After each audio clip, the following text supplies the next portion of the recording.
अभिराम वाणी पर आपका हार्दिक स्वागत है।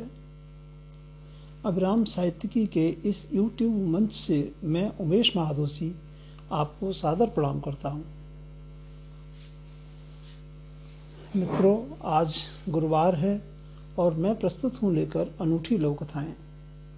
ये लघु कथाएं अभिराम साहित्यिकी के जनवरी-मार्च 2018 से अक्टूबर-दिसंबर 2020 तक के अंकों से ली गई हैं।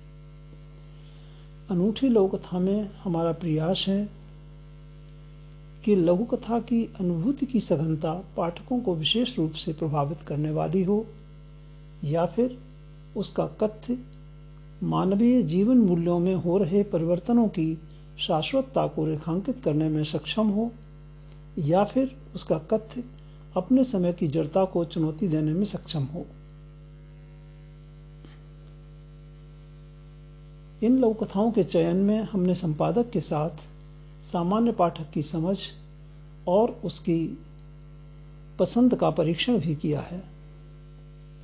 मित्रों, चूंकि आप भी हमारी इस यात्रा के सहयात्री हैं, इसलिए आपसे निवेदन है कि यदि अभी तक आपने इस मंच को सब्सक्राइब नहीं किया है तो कृपया आज अवश्य कर लें।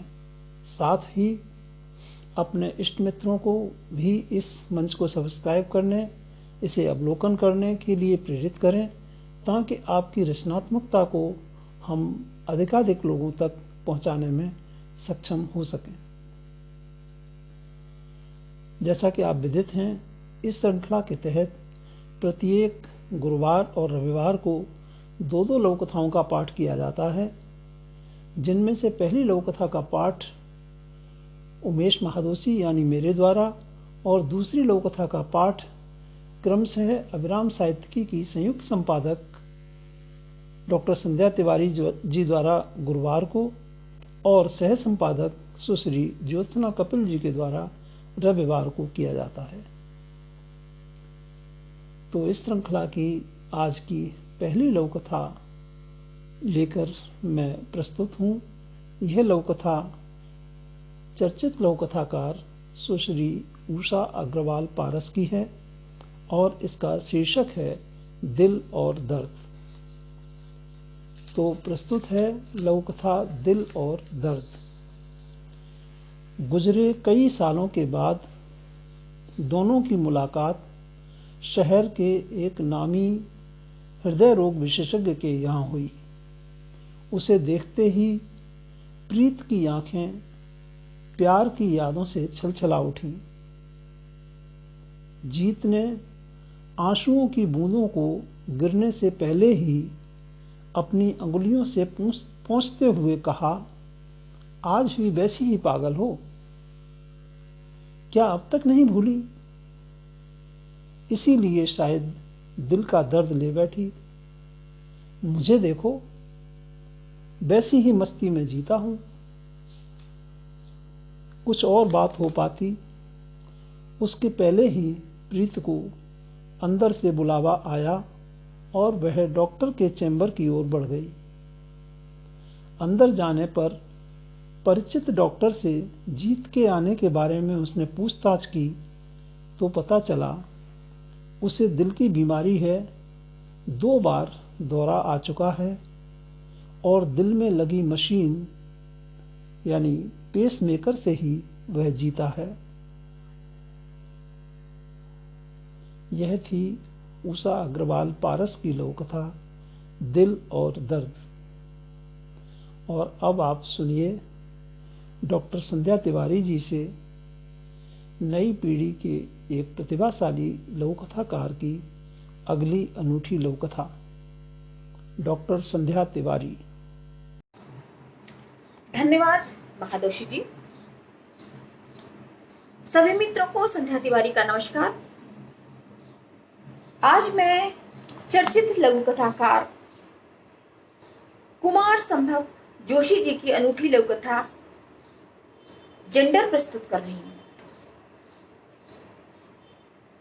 कुमार संभव जी की यह लघु कथा अभिराम साहित्यिकी के जुलाई-सितंबर 2018 के अंक में शामिल हुई है। तो प्रस्तुत है लघु कथा जेंडर। सरकारी बस में उसका पहला दिन था। गले में बैग लटकाए, दूसरे हाथ से बस की हैंडल बार पकड़े उसे बड़ी घबराहट महसूस हो रही थी। मौसी ने तो पहले ही कह दिया था, यह कोई महिलाओं के करने लायक काम है क्या? बस पूरी तरह खचाखच भरी थी। उसे लगा जैसे सारी निगाहें उसी को घूर रही हूं। किसी तरह खुद को व्यवस्थित करने का प्रयास कर ही रही थी कि एक तेज झटका लगा और वह सीट पर बैठे युवक पर जा गिरी। वो आके गिरे हम पे खुदा की कुदरत है। युवक ने तुरंत अभद्रता से शायरी नुमा टिप्पणी कर डाली। बस में हंसी की एक लहर सी दौड़ गई। वह सिर पिटा गई। एक बारगी उसे कुछ सूझा नहीं कि वो क्या करे। वो संभली और पैर उठाकर जोर से युवक के पंजे पे दे मारा।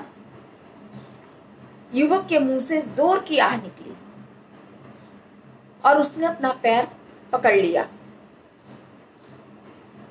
युवक ने जैसे आंखें तरेर कर देखा, उसने उसी के अंदाज में जवाब दिया, वो फिर से गिरे हम पर खुदा की कुदरत। कभी हम उनको तो कभी अपने टूटे पैर को देखते हैं। बगल की सीट पर बैठी आंटी ने शेर मुकम्मल कर दिया।